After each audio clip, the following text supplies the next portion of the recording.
Saludarles nuevamente, hermanos, y continuar con nuestro tema. En la entrega anterior quedó demostrado que no hay una evidencia textual seria para las enseñanzas del universalismo.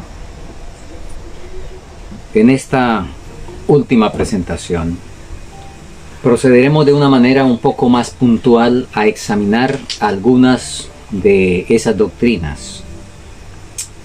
Iniciemos con la enseñanza básica del universalismo, que predica que todos, inclusive Satanás, serán finalmente salvos. Vamos a la Biblia, por supuesto, para en unos pocos pasajes, porque como dijimos antes, no necesitamos de los cientos, de las decenas de textos que hay, usarlos todos. Entonces vamos a ver algunos pasajes que nos hablan sobre la salvación, qué es lo que la Biblia dice. Empecemos con Isaías capítulo 37, versículo 12.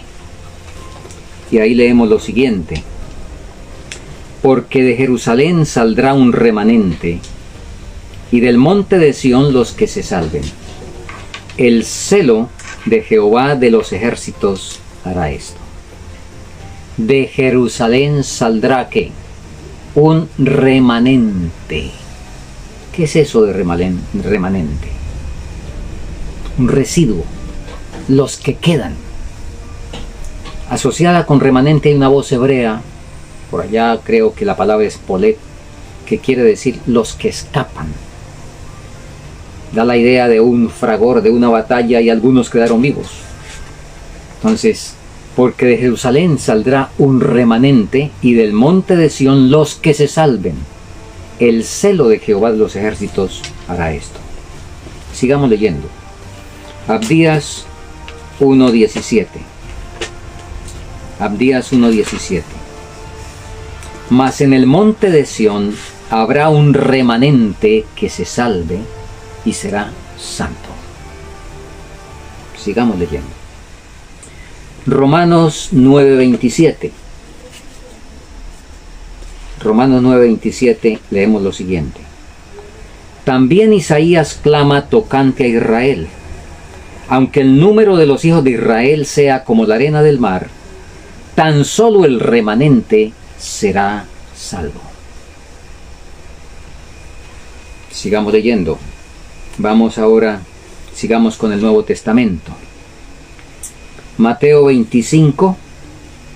Tomemos desde los versículos 31 al 34 y luego otros posteriores. Cuando el Hijo del Hombre venga en su gloria y todos los santos ángeles con él, entonces se sentará sobre el trono de su gloria, y serán reunidas delante de él todas las naciones, y apartará los unos de los otros, como aparta el pastor las ovejas de los cabritos. Y pondrá las ovejas a su derecha y los cabritos a la izquierda. Entonces el rey dirá a los de su derecha: venid, benditos de mi Padre, heredad el reino preparado para vosotros desde la fundación del mundo. Y luego da las razones: porque tuve hambre y me disteis de comer, etc. Pasando al versículo 41 leemos: entonces dirá también a lo de la izquierda: apartaos de mí, malditos, al fuego eterno preparado para el diablo y sus ángeles. Porque tuve hambre, no me disteis de comer.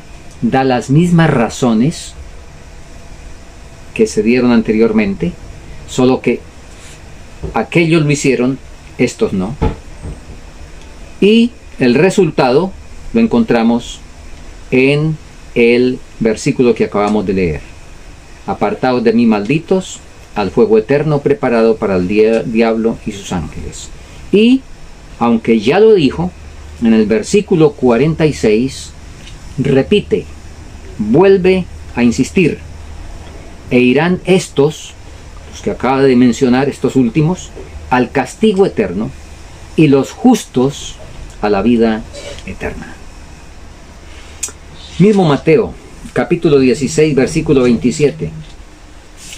Leemos lo siguiente: Porque el Hijo del Hombre vendrá en la gloria de su Padre con sus ángeles, y entonces pagará a cada uno conforme a sus obras. El Hijo del Hombre vendrá en la gloria de su Padre con sus ángeles, y entonces pagará a cada uno conforme a sus obras. Vamos a Romanos, capítulo 2, versículo 8. Leemos lo siguiente.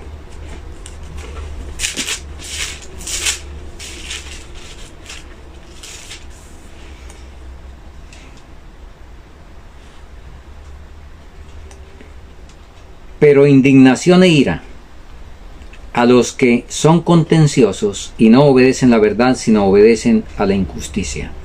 Bueno, quizá antes de eso podemos tomar el texto, porque nos dice: mas por tu dureza y tu corazón no arrepentido, atesoras ira, estoy leyendo el versículo 5, para ti mismo, para el día de la ira y de la manifestación del justo juicio de Dios, el cual pagará a cada uno conforme a sus obras.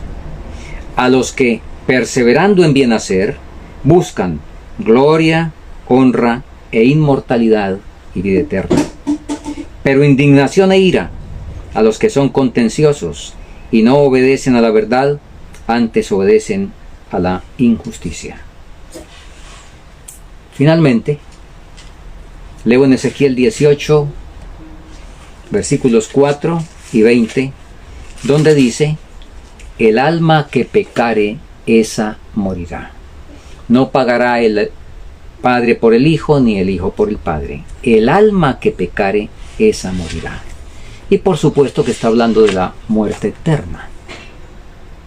No está hablando de la muerte consecuencia del pecado, que Jesús la comparó con un sueño, de la cual resucitar en épocas distintas para ir unos a la vida eterna que ya empezaron aquí, continuar con la vida eterna que empezaron recibiendo aquí al conocer al único Dios verdadero y a Jesucristo, al cual el Dios verdadero envió, y los otros a la destrucción de resultados eternos, como bien sabe todo adventista del séptimo día, que no cree, por supuesto, en el tormento eterno, sino eterno en los resultados de ese castigo.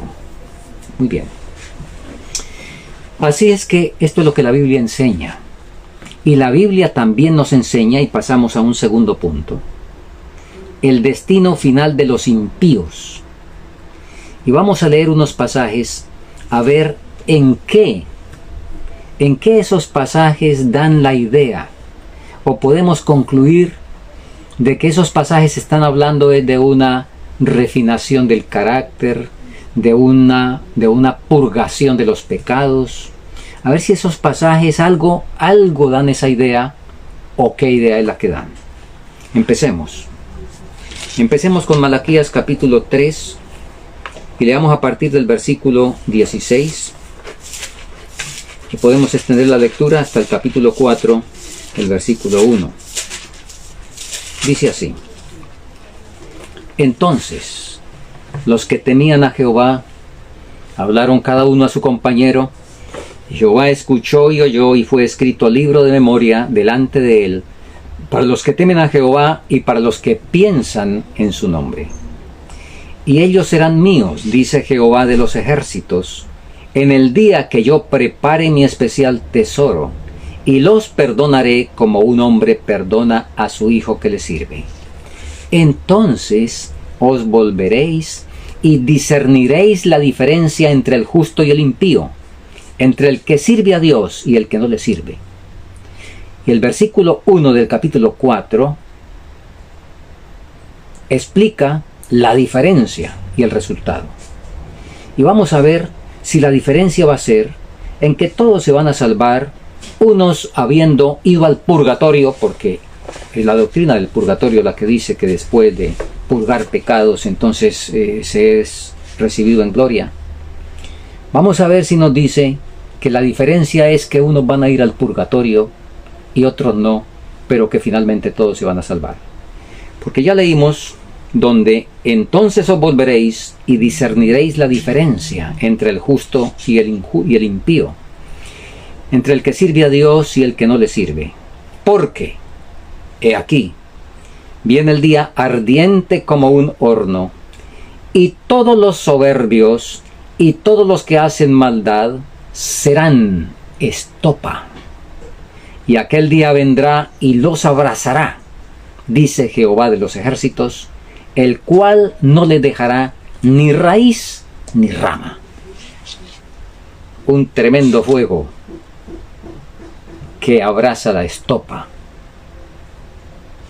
¿Qué queda de la paja seca? ¿Qué queda?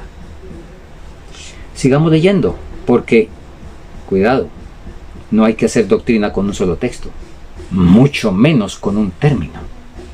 Entonces vamos a seguir leyendo.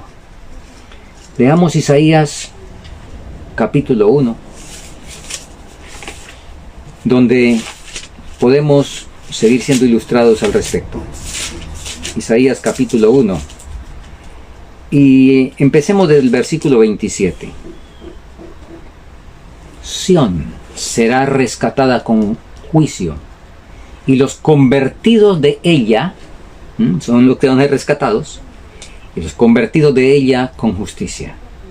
Mas los rebeldes y pecadores aún serán quebrantados, y los que dejan a Jehová serán consumidos, porque ellos se avergonzarán de los olmos que amasteis, y vosotros seréis confundidos por los huertos que escogisteis. Versículo 31. Y el fuerte será como estopa, y lo que hizo como centella. Y ambos, ¿cuáles ambos? El fuerte y lo que hizo. Ambos serán encendidos juntamente, y no habrá quien apague. Consumidos aquí otra vez como estopa. Salmo 101.8. Salmo 101.8.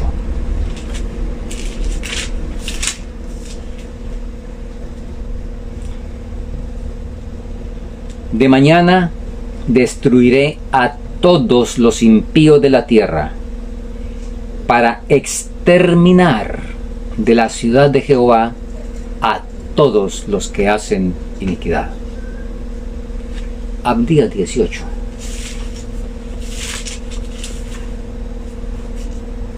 Abdías 18, leemos lo siguiente, uno de los profetas menores.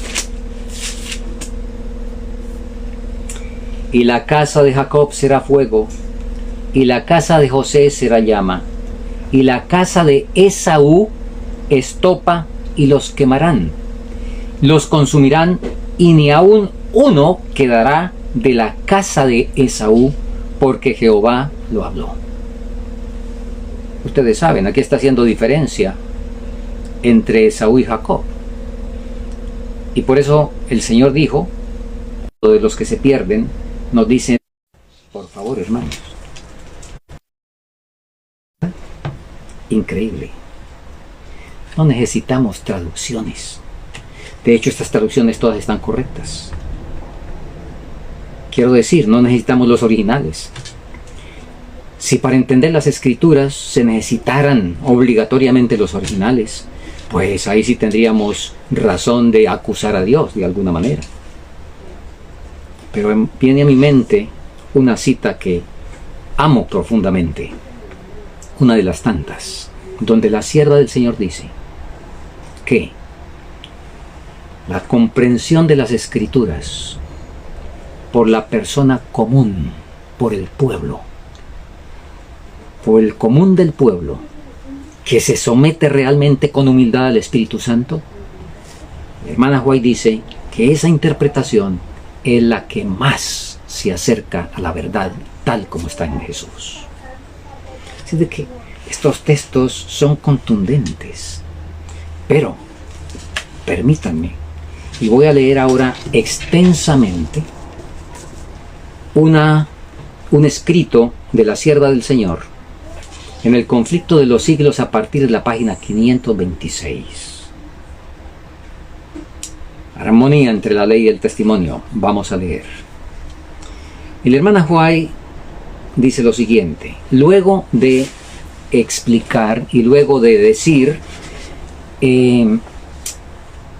la trampa diabólica que dice o pregona el tormento eterno. Luego de decir eso y explicar que ese Satanás ha tenido tremendo éxito al deformar el carácter de Dios con ese asunto, ahora agrega lo siguiente, y repito, va a ser una lectura larga porque es sumamente elocuente. Página 526, Conflicto de los siglos. Por si acaso, por la numeración a veces distinta, depende de las ediciones, el capítulo se titula Las acechanzas de Satanás. Muchos, a quienes subleva la doctrina de los tormentos eternos, se lanzan al error opuesto. Ven que las santas escrituras representan a Dios como un ser lleno de amor y compasión, y no pueden creer que haya de entregar sus criaturas a la llama de un infierno eterno. Pero, como creen que el alma es de por sí inmortal, no ven otra alternativa que sacar la conclusión de que toda la humanidad será finalmente salva. Muchos son los que consideran las amenazas de la Biblia como destinadas tan solo a amedrentar a los hombres para que obedezcan y no como debiendo cumplirse literalmente. Así el pecador puede vivir en placeres egoístas sin prestar atención alguna a lo que Dios exige de él y esperar, sin embargo, que será recibido finalmente en su gracia. Semejante doctrina, espero que hayamos estado atentos, donde nos habla de esta doctrina que saca la conclusión de que toda la humanidad será finalmente salva. Semejante doctrina que así especula con la misericordia divina, pero ignora su justicia, agrada al corazón carnal y alienta a los malos en su iniquidad. Sigo leyendo. Para muestra de cómo los que creen en la salvación universal tuercen el sentido de las Escrituras para sostener sus dogmas deletéreos para las almas, basta citar sus propias declaraciones. Por favor, escuchemos bien esto, muy interesante. Para empezar, aquí nos habla ya de la gente que habla de la salvación universal. Algunos, alborozados, incautos, piensan y están excitados, muy emocionados con la nueva luz. ¿Nueva luz? Es la más antigua de todas las oscuridades. Empezó en el Edén.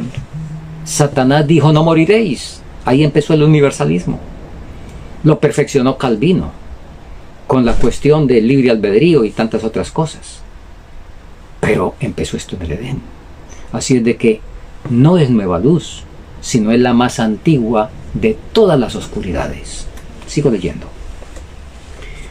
En los funerales de un joven irreligioso, muerto instantáneamente en una desgracia, un ministro universalista escogió por texto de su discurso las siguientes palabras que se refieren a David, y cita 2 de Samuel 13:39. Ya estaba consolado acerca de la muerte de Amón, o acerca de Amón que era muerto. Sigue diciendo la hermana White, refiriendo el discurso que dijo ese universalista. Nos contentamos, dijo el universalista, nos contentamos con citar las Sagradas Escrituras. La contestación que nos dan al respecto han de resolver tan tremendo problema. Amón era pecador en extremo, era impenitente, se embriagó y fue muerto en ese estado. David era profeta de Dios. Debía saber si Amón se encontraba bien o mal en el otro mundo. ¿Cuáles fueron las expresiones de su corazón? El rey David deseó ver a Absalón, porque estaba consolado acerca de Amón que había muerto. ¿Y qué debemos entender por estas palabras? ¿No es acaso que los sufrimientos sin fin no formaban parte de su creencia religiosa? Así lo entendemos nosotros. Y aquí encontramos un argumento triunfante en apoyo de la hipótesis más agradable, más luminosa y más benévola de la pureza y de la paz finales y universales. Se había consolado de la muerte de su hijo. ¿Por qué?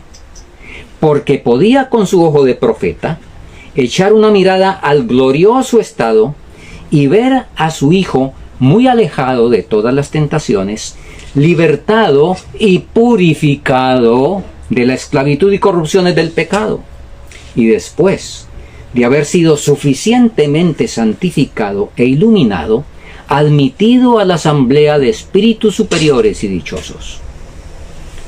Su solo consuelo consistía en que su amado hijo, al ser recogido del presente estado del pecado y padecimiento, había ido a donde el soplo sublime del Espíritu Santo había derramado sobre su alma oscurecida, a donde su espíritu se desarrollaría con la sabiduría del cielo y con los dulces transportes del amor eterno, a fin de ser así preparado para gozar con una naturaleza santificada del descanso y las glorias de la herencia eterna.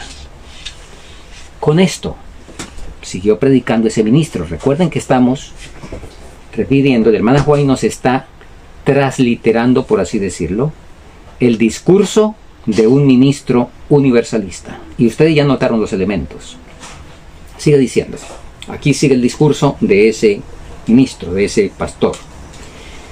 Con esto queremos dar a entender que creemos que la salvación del cielo no depende en nada de lo que podamos hacer en esta vida, ni de un cambio actual de corazón, ni de una creencia actual, ni de una profesión de fe religiosa.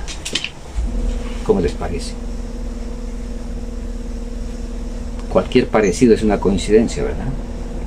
Solamente que la diferencia es que tendrán que purgar un poco, pero no depende de lo que se haga aquí, porque todos serán salvos después de que purguen los que aquí lo hicieron.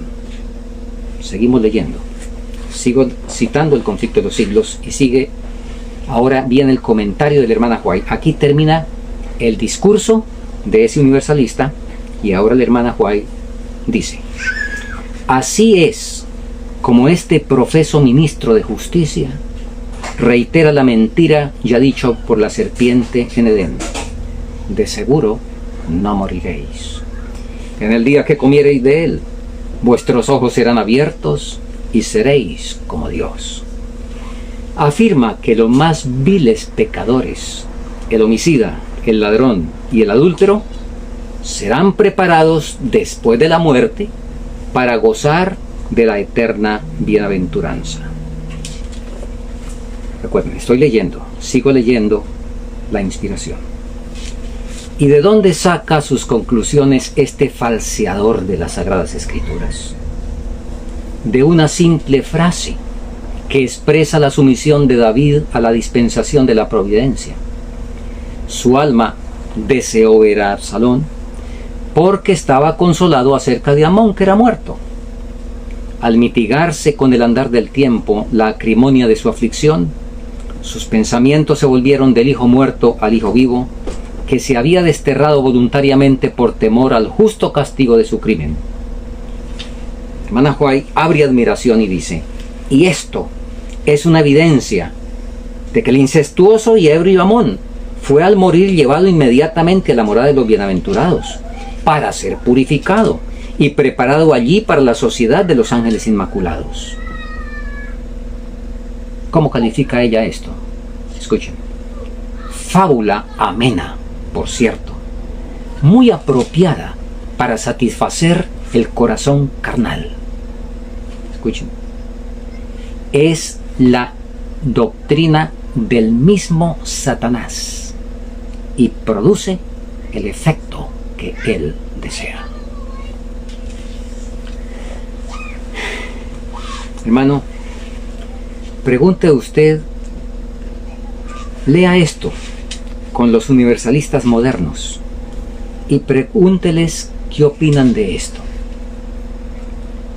Porque a tiempo que usan citas donde ella habló de nueva luz y donde ella habló de que nadie se preocupe y que nadie crea que las doctrinas están perfectas. Y que se cita esa declaración de la hermana White, por supuesto fuera de contexto, como prácticamente una gran cantidad de lo que se cita. A esos mismos que de pronto sacan a la hermana White con esa cita solamente, muéstreles esto y pregúnteles qué opinan.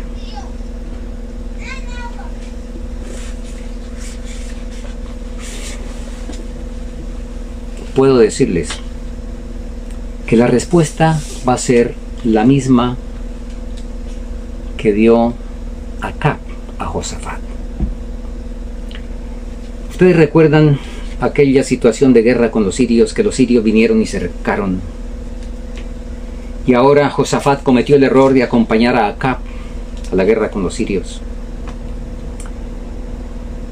Y consultaron a 400 profetas. Pero Josafat se dio cuenta qué clase de profetas eran y preguntó: ¿no hay aquí algún profeta de Jehová al cual le preguntemos? Ustedes recuerdan la respuesta de Acab. Sí, hay uno, Micaías, hijo de Imla, pero yo lo aborrezco. ¿Por qué? Porque me profetiza mal.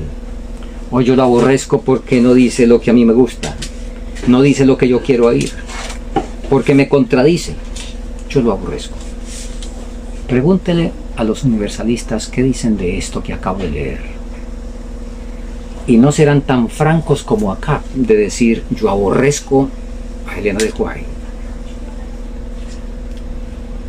Pero muy posiblemente le van a decir, bueno, el conflicto de los siglos hubo 3 ediciones. El problema es que el conflicto de los siglos fue manipulado. Eso toca revisarlo. El conflicto de los siglos finalmente, pues quién sabe si será totalmente confiable. Y posiblemente le van a decir algo parecido. Y si le dicen eso, pues será algo sumamente raro, porque resulta que la hermana White varias veces, e inclusive en la época final de su vida, ella dijo de manera contundente: por encima de todos, el libro que más deseo que sea publicado como las hojas de otoño es el conflicto de los siglos. Deben explicar por qué eso. Y entonces se sacarán conclusiones. Muy bien. Sigo leyendo, termino leyendo esta lectura extensa del conflicto de los siglos. La hermana White sigue diciendo, después de lo que ya leímos: la conducta de este falso maestro ilustra la de otros muchos. Desprenden de sus contextos unas cuantas palabras de las Sagradas Escrituras, por más que en muchos casos aquellas encierran un significado contrario al que se les presta. Y esos pasajes así aislados se tuercen y se emplean para probar doctrinas que no tienen fundamento en la palabra de Dios. Repito, he leído Conflicto de los Siglos, páginas 526 a 528. De modo que la Biblia y los escritos de la hermana White prueban de manera contundente que hay salvación para unos y aniquilación, exterminio, completa destrucción para otros. ¿Por qué? Por el libre albedrío. Y aquí entramos en otro punto. Entramos en otro engaño del universalismo. Porque Dios puso delante de Adán, desde que lo creó, el libre albedrío. Por eso fue que colocó el árbol. Debía tener la posibilidad de desobedecer, de elegir. De otra manera, no tendría libre albedrío, sino que sería un robot programado sin opción. Ahora, Dios le dio la vida, pero podía escoger la muerte. Y por eso le dijo: el día que comas de este árbol morirás. Muy bien. Y creo que hasta ahí está de acuerdo el universalismo con que Adán tenía libre albedrío. Pero ellos dicen, bueno, sencillamente con el pecado lo perdió. ¿Por qué? Nació esclavo. Y vamos a Romanos capítulo 7, donde presenta con lujo de explicación el problema de la esclavitud. Correcto, Romanos 7 es correcto. ¿Cómo hay que entenderlo? Con nuestros propios significados, con nuestros propios, con el espectro que nosotros le damos a la palabra esclavitud, o con la explicación que hace la Biblia, para ver hasta dónde está la esclavitud y en dónde, dentro de la esclavitud, el hombre puede seguir teniendo libre albedrío. Bien, vamos a ir a la Biblia. Deuteronomio 30:19. Esto es después del pecado, porque no hay discusión en que antes del pecado el hombre era esclavo del pecado, y ahora al ser esclavo entonces no tiene libre albedrío según el universalismo. Vamos a Deuteronomio 30:19. A los cielos y a la tierra llamo por testigos que hoy he puesto delante de ti la vida y la muerte, la bendición y la maldición. Escoge pues la vida. Pregunto, la capacidad de escoger, ¿eso cómo se llama? ¿Cómo se llama eso? Sigamos leyendo. Jeremías 6:16. Paraos en los caminos y preguntad por las sendas antiguas cuál sea el buen camino, y andad por él, y hallaréis descanso para vuestras almas. Mas dijeron, no andaremos. Esa decisión de no andar después de haber sido ilustrados, ¿eso cómo se llama? Esa capacidad de decidir, de elegir en los pecadores, ¿eso cómo se llama? Sigamos leyendo. Y un último texto, porque no necesitamos más. Apocalipsis 3:20. Yo estoy a la puerta y llamo. Si alguno oye mi voz y abre la puerta, entraré a él y cenaré con él y él conmigo. Una vez más pregunto, esa acción, esa decisión de abrir la puerta para que entre el Salvador, ¿eso cómo se llama? Oh, tremendo. El universalismo hace lo que Dios dijo que no había que hacer. Dios dijo, lo que Dios juntó, no lo separe el hombre. Y Dios ha juntado una serie de cosas que el hombre no las debe separar. Dios juntó, por ejemplo, la justificación y la santificación. El hombre la separó. Dios juntó la obra médico-misionera, el mensaje de salud con el mensaje del tercer ángel. El hombre las quiere separar y las separó. Dios juntó la ley y el evangelio. El hombre lo separó. Dios juntó la fe y la gracia. El hombre la separó. Y el hombre entonces ha separado lo que Dios juntó. Y también ha juntado lo que Dios separó.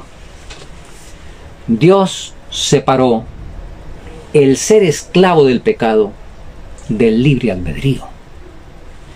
Dios dijo que no teníamos poder, y lo que Romanos 7 dice es que no tenemos el poder para vencer el pecado, pero sí tenemos el libre albedrío para tomar la decisión de permitirle a aquel que puede en nosotros ganar la victoria sobre el pecado, y eso se llama libre albedrío.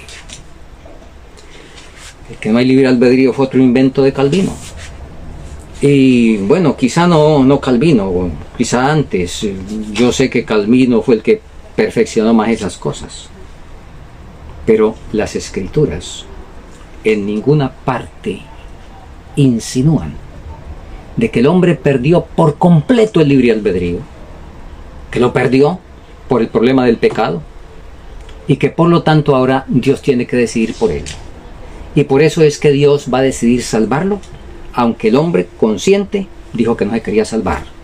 Pero como no tiene libre albedrío porque lo perdió por ser esclavo, ahora entonces Dios pasa por encima de la decisión que el hombre tomó y lo va a salvar. Qué trágicas esas enseñanzas. Hermanos, permítanme, debo terminar. Pero voy a hacer rápidamente una enumeración quizá muy incompleta, porque, déjenme decirles, ya lo comenté, vi unos 3 temas y una entrevista. Por supuesto, no necesito ver ni uno más. De hecho, con uno solo habría sido suficiente. Pero en aras de algunos aspectos y hermanos especialmente que tienen dificultades y tenían situaciones, pues vi algunos temas más. Así es de que la lista que voy a hacer no es exhaustiva porque no sé qué más cosas se digan. Pero voy a presentar algunos sacrilegios del universalismo. En primer lugar, y aquí voy a hablar de 3 mentiras. El primer terrible sacrilegio es tratar a Dios de mentiroso. Pretender decir que no, pues sencillamente es un insulto a una inteligencia normal. Pretender decir que el universalismo no enseña eso. Porque Dios le dijo al hombre, el día que de él comieres morirás. Dios dijo, morirás. ¿Va a morir? Sí, desobedece. Satanás dijo que no va a morir. Y aquí déjenme comentar lo siguiente. Si fuera cierto la doctrina de que los malos, incluido Satanás, después de pasar por el purgatorio del lago de fuego, son salvos, en el cielo tiene que haber algún jefe, tiene que haber alguien que gobierne, a pesar de que todo sea armonía, tiene que haber un orden, por supuesto. ¿Por quién hay que votar en ese caso? Pues hay que votar por Satanás, que sea el regidor del universo. Porque Dios, por más de 6.000 años a nosotros, la raza humana nos dijo mentiras. Dijo que el alma que pecare esa moriría. Y todos los pecadores están en el cielo. ¿Quién tiene razón? Satanás, que dijo no moriréis. Así es de que, ¿usted por quién daría el voto si tiene que votar? ¿Por alguien comprobadamente mentiroso durante 6.000 años? ¿O por alguien que le dijo la verdad, pero lo calumniaron y le dijeron que era mentiroso durante 6.000 años, pero al final usted descubre que resulta que tenía razón? Esto no es nada menudo. Así es de que el universalismo llama a Dios mentiroso, en varias formas. Una segunda cosa en la cual dice que Dios es mentiroso es porque Dios dijo, sin santidad nadie verá al Señor. Esa es otra mentira. Si el universalismo tiene razón, esa es otra mentira. Una tercera mentira. Dios dice en su palabra que el hombre tiene libre albedrío. Pero resulta que el universalismo descubrió que no tiene libre albedrío porque un esclavo no es libre. Además, luego de tratar a Dios así, de esa manera, el universalismo presenta a Dios como a un tirano que maneja robots. ¿Por qué? No respeta la libre elección. Los hombres que en sano juicio eligieron la muerte, aquí, en el tiempo de gracia que tienen, resulta que Dios los va a cocinar con fuego hasta que sean obligados bajo tortura a decirle a Dios que sí y aceptar el cielo que ellos de una manera tranquila, de una manera lúcida y por su propia y espontánea voluntad dijeron que no. Al punto, en el momento quiero decirles que en muchos países de este mundo tan desbaratado como lo tenemos, sin embargo, en muchos países no se le da valor probatorio a las confesiones obtenidas bajo tortura. Pero según el universalismo, Dios sí queda complacido por los rumbos que tomó la gente bajo tortura, bajo el cocinarlos con el fuego. El universalismo endosa y pregona la doctrina del purgatorio que el hombre de pecado inventó en la Edad Media. Y, como leímos en la inspiración, el universalismo alienta a los seres humanos, ahora esto de manera subyacente, alienta a los seres humanos a vivir en el pecado y a arrastrarse en el pecado, porque de todas maneras Dios los va a salvar. Un servidor a estas alturas ya ha visto resultados de padres que estaban angustiándose y orando fervorosamente por un hijo que tenían bastante descarriado, y ahora con esta enseñanza, ahora están tranquilos porque bueno, finalmente el hijo pues va a sufrir un poquito de fuego, pero finalmente se va a salvar, lo cual es lo que trae alivio a sus almas. Entonces ya se quedaron tranquilos. Y todo esto porque a tiempo de que todas estas herejías ponzoñosas están ahí, están envueltas en muchas verdades. No olvidemos, Elena de White dijo claramente, y eso está en el libro de Evangelismo, el parásito del error se alimenta del árbol de la verdad. El universalismo dice unas cuantas verdades con el parásito del error, y siempre ha sido así y será así, desde el Edén. El árbol prohibido era el árbol del conocimiento de la ciencia del bien, a la cual se le añadía la ciencia del mal. Termino, hermanos, con unas lecturas inspiradas. Quiero que sea la inspiración la que nos previene sobre este asunto. Mensajes Selectos, tomo 2, página 28. Hombres que piensan tener la verdad presentarán toda clase de doctrinas concebibles fantásticas y engañosas. Conflicto de los siglos, página 516, capítulo Las acechanzas del diablo. La lectura anterior era del capítulo El misterio de la inmortalidad. Quizá comenté Acechanzas del diablo, esa lectura larga, pero era del capítulo Misterio de la inmortalidad. Ahora sí, capítulo Las acechanzas del diablo, página 516, leo.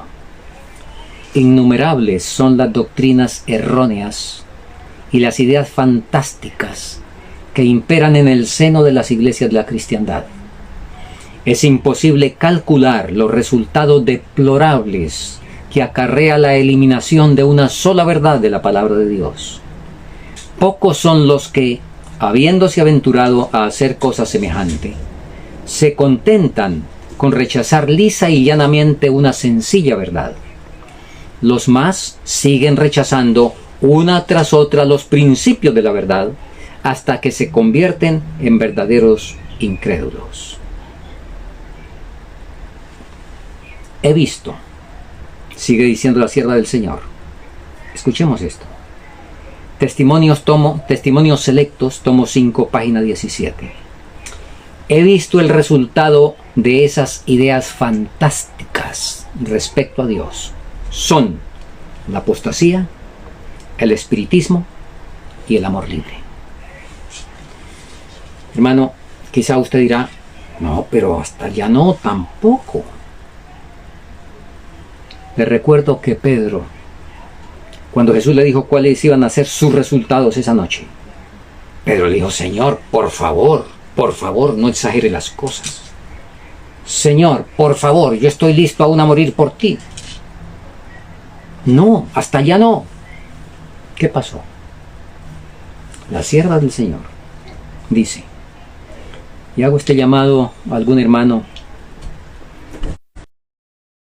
pero digámoslo, incauta, haya estado simpatizando con este tipo de doctrinas, que hagan alto, porque la sierva del Señor dice claramente en qué va a parar esto: apostasía, espiritismo, amor libre, entre otros problemas. Entonces, que haga un alto, pregunte cuál es el buen camino, ande por él y decida que no va a escuchar las voces que el Señor condena en su palabra. Hemos llegado, dice la sierva del Señor, Hemos llegado a un tiempo cuando hay que llamar las cosas por su verdadero nombre. Tal como lo hicimos en los primeros días, debemos levantarnos ahora, dirigidos por el Espíritu de Dios, para censurar la obra de engaño. Algunos que ocupan puestos importantes en la obra de Dios están impartiendo enseñanzas similares a las que tuvimos que combatir después de 1844. Vimos el cumplimiento del pasaje bíblico según el cual, en los postreros tiempos, algunos apostatarán de la fe, escuchando a espíritus engañadores y a doctrinas de demonios. Esto está escrito en The Southern Watchman, o sea, el Centinela del Sur, 5 de abril de 1904. Registrado también en Mensajes Selectos del tomo 2, la página 29.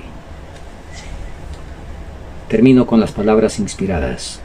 Amados, no creáis a todo espíritu, sino examinad, probad los espíritus si son de Dios, porque muchos falsos profetas han salido por el mundo. He aquí, he puesto delante de ti la vida y la muerte, la bendición y la maldición. Escoge, pues, la vida, para que vivas tú y tu descendencia para siempre. Oremos. Nuestro Dios y Padre, ¿qué deuda tenemos contigo por la iluminación de tu palabra? Que nuestro espíritu siempre se mantenga humilde, porque será la salvaguarda frente a los espíritus de error y doctrina de demonios. Que seamos realmente humildes de corazón y sinceros, para de esta manera permitir que tu espíritu siempre nos guíe a toda verdad. Lo agradecemos en el nombre de Cristo Jesús. Amén.